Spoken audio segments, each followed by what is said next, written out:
پیارے بچوں، حسن اس وقت بہت چھوٹا تھا جب اس کی والدہ اسے اکیلا چھوڑ کر اس دنیا سے چلی گئی تھیں۔ ستیلی ماں کی مسلسل مار پیٹ اور ہر وقت برا بھلا کہنے نے اسے انتہائی ڈھیٹ اور بالکل بے حس بنا دیا تھا، اسی لیے وہ ہر کسی سے جھگڑتا رہتا تھا۔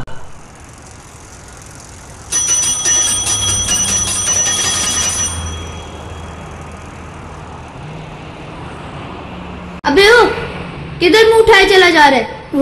وہ میں اپنے ماموں کے پاس جا رہا ہوں۔ اچھا زیادہ باتیں نہ بنا، اپنی سائیکل دے، ذرا میں چکر لگا کر آؤں۔ لیکن مجھے دیر ہو جائے گی اور ماموں بھی کھانے پر انتظار کر رہے ہوں گے۔ حسن نے ارشد کی ایک نہ سنی اور سائیکل لے کر فرار ہو گیا، اور 1 گھنٹے بعد آ کر سائیکل ارشد کے سامنے زمین پر پھینکتے ہوئے بولا، لے، اور خبردار جو میرے گھر تک بات پہنچائی تیری کھال کھینچ لوں گا میں۔ ارشد بیچارہ چپ چاپ سائیکل لے کر روانہ ہو گیا۔ کچھ دنوں سے حسن نے اسکول جانا شروع کر دیا تھا، لیکن اسکول میں بھی وہ جلد ہی جھگڑالو اور شریر مشہور ہو گیا۔ ارے وہ دیکھو حسن آ رہا ہے، چھوڑو یار، اس کی طرف مت دیکھو، یہ تو ہے ہی جھگڑالو، ہمیں بھی بدنام کروا دے گا۔ اتنے میں حسن ان کے قریب آ چکا تھا۔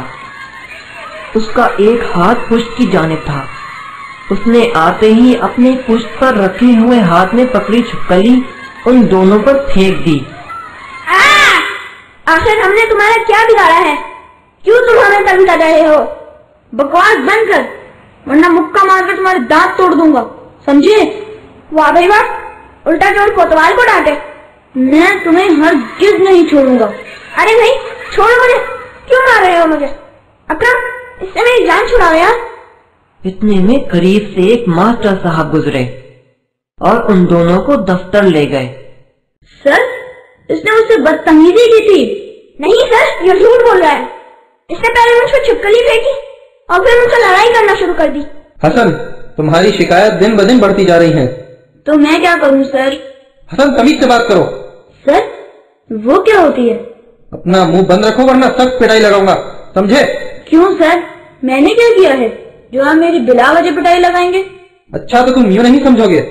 یہ کہتے ہی سر نے ڈنڈا اٹھایا اور پھر پوری قوت سے حسن کے ہاتھوں پر چلانا شروع کر دیا۔ مسلسل ڈنڈے کھانے کے بعد بھی حسن پر لگتا تھا کوئی اثر ہی نہ ہوا ہو۔ آخر سر تھک کر رک گئے۔ بس، یا اور کوئی حربہ بھی ہے؟ چلے جاؤ یہاں سے۔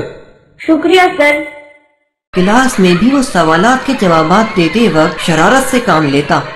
حسن، تم کھڑے ہو کر بتاؤ کہ انگریزوں نے کب سے کب تک حکومت کی؟ سر، صفحہ نمبر 110 سے 210 تک۔ خاموش ہو جاؤ، آج کے بعد تم سے کچھ بھی نہ پوچھوں گا۔ گھر کے حالات بھی اسکول سے مختلف نہ تھے۔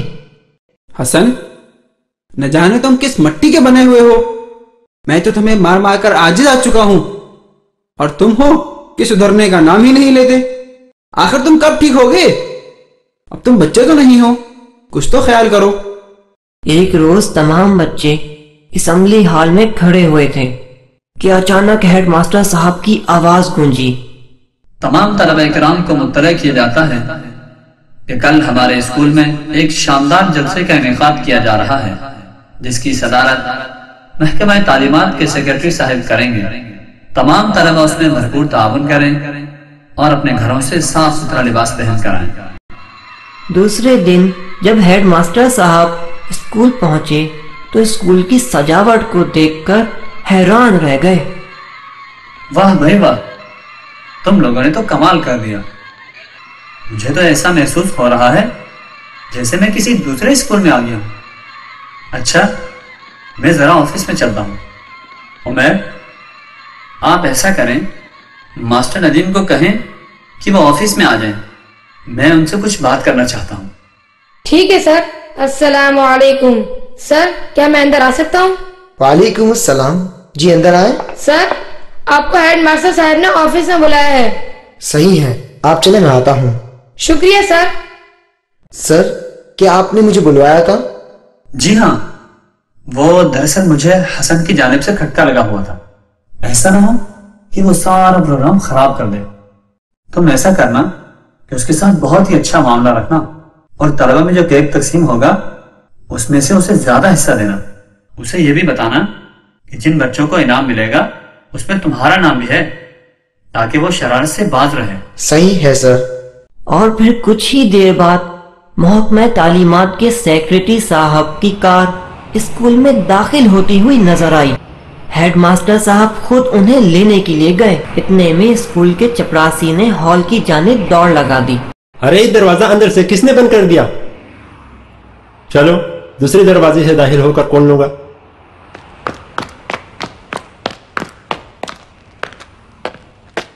اوہو یہ دروازہ بھی بند ہے. شاید پچھلا دروازہ کھلا ہوگا. اوہ میرے اللہ، پچھلے دروازے پر تالا کس نے لگا دیا ہے؟ اب کیا ہوگا؟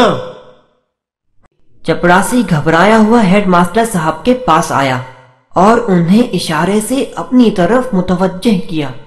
کیا بات ہے بھائی، اتنے پریشان کیوں ہو؟ وہ سر کسی نے ہال کے دونوں دروازے اندر سے بند کر دیے اور پچھلے دروازے کو بھی تالا لگا دیا ہے. اف میرے اللہ، یہ ضرور حسن کی شرارت ہے. خیر تم ایسا کرو، تالا توڑ ڈالو. پھر وہ سیکریٹری صاحب کی طرف متوجہ ہوئے اور ان کی توجہ باغ کی طرف کروا کر بولے، سر آپ ایک نظر باغ پر بھی ڈال لیجیے. اوہ ہاں کیوں نہیں، بالکل بالکل. اس کے بعد ماسٹر صاحب انہیں لے کر ہال کی طرف چل دیے. پھر میں سیکریٹری صاحب نے اپنی تقریر میں ہیڈ ماسٹر صاحب کی خوب تعریف کی. مجھے فخر ہے کہ ہمارے اس ملک میں ہیڈ ماسٹر حذیفہ صاحب جیسے لوگ بھی موجود ہیں. واقعی ہمارے ملک و ملت کا قابل فخر سبق ہے. سیکریٹری صاحب ہیڈ ماسٹر صاحب کی خوب تعریف کر رہے تھے، لیکن ہیڈ ماسٹر صاحب حسن کے معاملے میں اپنی ناکامی پر بہت شرمندہ تھے. اگلے دن انہوں نے حسن کو آفس میں بلوا کر پوچھا، حسن؟ یس سر. تم نے کل ایسی خراب حرکت کیوں کی؟ تم نے اتنا بھی نہ سوچا کہ اسکول بدنام ہوگا اور تمہارے اساتذہ کی بے عزتی ہوگی؟ سر میں نے کوئی حرکت نہیں کی اور نہ ہی مجھے کسی بات کی کوئی خبر ہے. زبردستی مجھے پھنسانے کی کوشش کی جا رہی ہے سر. حسن جھوٹ مت بولو، مجھے سب معلوم ہے. سر یہ تو وہی بات ہے کہ بد سے بدنام برا. میں کہتا ہوں خاموش ہو جاؤ، مجھے تمہاری کوئی بات نہیں سننی. یہ کہتے ہی ماسٹر صاحب نے ڈنڈا اٹھایا اور حسن کے ہاتھوں پر برسانے لگے.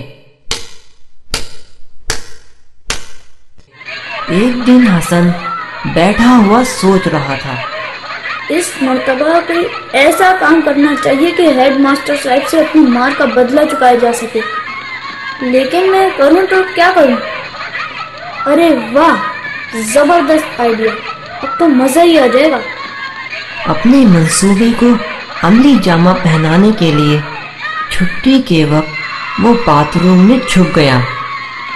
جب تمام اسکول خالی ہو گیا تو حسن چپکے سے نکلا اور ہیڈ ماسٹر صاحب کے کمرے کی کھڑکی سے اندر کود گیا اور چپکے سے سالانہ امتحان کے پرچے اٹھائے اور اسکول کی پچھلی دیوار سے کود کر گھر چلا گیا.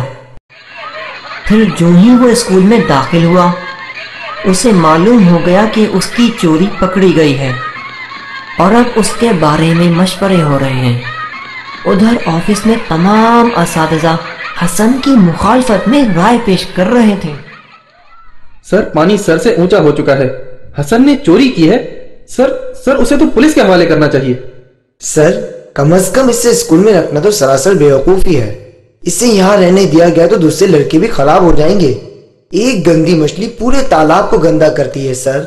سر اگر اس بات کو نظر انداز کر دیا گیا تو اسکول کی کوئی حیثیت نہ رہے گی اور ہم لوگ بدنام ہو جائیں گے. سر ہیڈ ماسٹر صاحب تمام باتیں خاموشی سے سنتے رہے، لیکن ان کے دل سے یہی آواز آ رہی تھی، تم نکمے ہو، پڑھانا نہیں جانتے.